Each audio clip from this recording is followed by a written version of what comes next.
आज की इस क्लास में मैं जोगिंद्र कुमार आप सभी का स्वागत करता हूं। आज हम कक्षा 7 गणित अध्याय 5 रेखा एवं कोण की प्रश्नावली 5.2 की प्रश्न संख्या 2 को हल करेंगे। इस अध्याय में हम रेखा एवं कोणों से संबंधित प्रश्नों को हल कर रहे हैं। इससे पहले हम कोणों के बारे में काफी चर्चा कर चुके हैं। अब देखिए प्रश्न नंबर 2।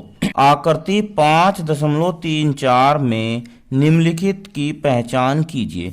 ये आकृति दी है, ये वाली आकृति दी है। इसमें हमें निम्नलिखित की पहचान करनी है। किस किस की? फर्स्ट, संगत कोणों के युग्म। सेकंड, अंतः एकांतर कोणों के युग्म। तिर्यक छेदी रेखा के एक तरफ बने कोणों के युग्म और शीर्षाभिमुख कोण।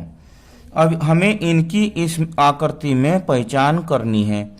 अब इनके बारे में हम पहली वीडियो में चर्चा कर चुके हैं। आइए एक एक करके अब इन्हें देखते हैं। संगत कोणों के युग्म। अब संगत कोण कहते किसे हैं? देखिए, ये दो समांतर रेखाएं हैं, ए और बी, और इसे एक सी रेखा ने काट दिया है। इन दोनों रेखाओं को सी रेखा ने प्रतिच्छेद कर दिया है। ये सी रेखा इन दो रेखाओं को प्रतिच्छेद कर रही है, और प्रतिच्छेद करने पर इस रेखा, अगर ये प्रतिच्छेद कर रही है तो इस रेखा को बोलते हैं तिर्यक छेदी रेखा। क्या बोलते हैं? तिर्यक छेदी रेखा। अब इस रेखा ने जब इन्हें प्रतिच्छेद किया तो इसने चार कोण बना दिए। चार ऊपर बना दिए, चार नीचे कोण बना दिए। देखो, एक रेखा पर इसने चार कोण बना दिए और दूसरी रेखा पर भी चार कोण बना दिए। अब इन कोणों को जो नाम दिया है 1 2 3 4 5 6 7 8, इस तरह इन कोणों के नाम दे दिए गए हैं। अब संगत कोण होते कैसे हैं? देखो, संगत कोण होते हैं एक ही दिशा में बने हुए एक जैसे कोण। एक ही दिशा में बने हुए एक जैसे कोण। अब देखो, अगर हम इसके इधर जाते हैं तो एक ही दिशा, इस साइड में देखो कौन कौन से कोण एक जैसे बने हुए हैं। तो आप देख रहे होंगे कोण नंबर 4 और कोण नंबर 8 एक जैसे हैं। देखो, 4 और 8 है ना एक जैसे, और एक ही दिशा में बने हुए, एक ही साइड में बने हुए। तो एक तो, और हमें क्या ज्ञात करना है? युग्म। युग्म का मतलब होता है जोड़ा। क्या होता है? जोड़ा। तो हमें जोड़े ज्ञात करने। तो एक तो होगा 4, कोण नंबर 4 और कोण नंबर 8। देखो, एक तो ये हो गया। दूसरा बताओ, देखो आप ही, एक कोण नंबर 3 और कोण नंबर 7, ये भी बिल्कुल एक जैसे हैं। देखो, 3 भी ऐसा और 7 भी ऐसा ही है, सेम ऐसे ही बने हुए ना।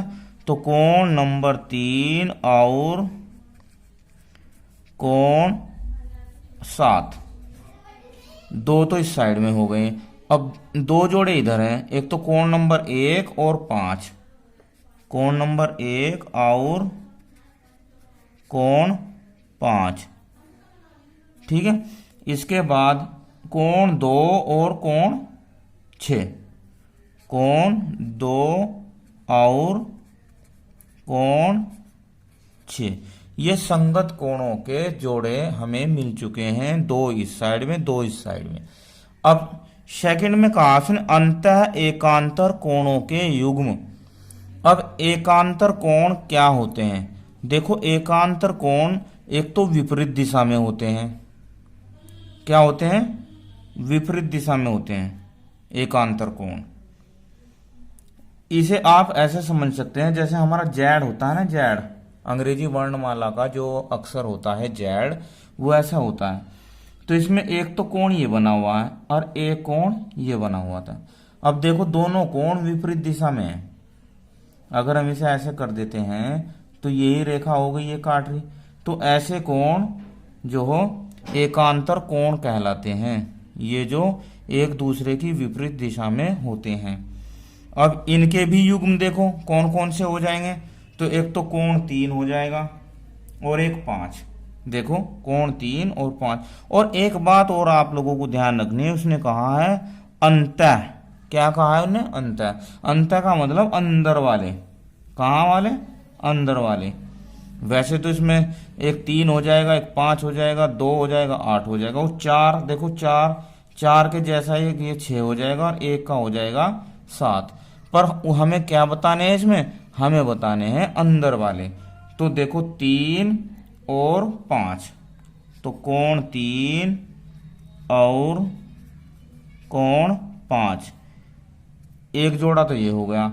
अब कोण 2 देखो और कोण 8 है ना, कोण 2 और कोण 8, कोण 2 और कोण 8। क्लियर हो जाना चाहिए, समझ में आ जाना चाहिए। देखो ये अंत है, अगर बाहर के भी वो पूछता तो बाहर के बता देते हैं हम कौन कौन से, 4 और 6 और 1 और 7। हम बाहर वाले कोण, बाह्य कोण भी बता देते एकांतर, पर उसने नहीं पूछे। अब देखे थर्ड में उसने क्या कहा है, थर्ड में उसने कहा है तिर्यक छेदी रेखा के एक तरफ बने अंतः कोणों के युग्म। अब देखो अंतः कोण कहा ना, तो तिर्यक छेदी रेखा तो ये हो गई, इसके एक साइड में बने हुए अंदर कोण, तो एक तो 2 है और 5 है और 3 है और 8 है, ये 2 जोड़े हैं अंदर बने हुए। अगर बाहर के कहता हो तो बाहर वाले भी 2, एक ये होगा, एक ये होगा, एक ये होगा और एक ये होगा, 2 जोड़े बाहर हैं। ठीक है, तो ठीक है, अब हम इसके लिखते हैं अंदर वाले। तो क्या होगा, एक तो हो जाएगा कोण 3 और कोण 8, कोण 3 और कोण 8। दूसरा जोड़ा कोण 2 और कोण 5, कोण 2 और कोण 5। अब इसके बाद थर्ड के बाद फोर्थ को हल करते हैं। शीर्षाभिमुख कोण, इसे ऊर्ध्वाधर सम्मुख कोण भी बोलते हैं। क्या बोलते हैं, ऊर्ध्वाधर सम्मुख कोण, इंग्लिश में बोलते हैं vertically opposite angle, vertically opposite angle English में बोलते हैं। अब देखो ये इस प्रकार के कोण होते हैं, जैसे हम ये कह देते हैं कि उसके सामने, जैसे मान लो बता देते हैं कि उसके सामने उसकी दुकान है, यानी जैसे हम कह सकते हैं कि परचून की दुकान के सामने हलवाई की दुकान है।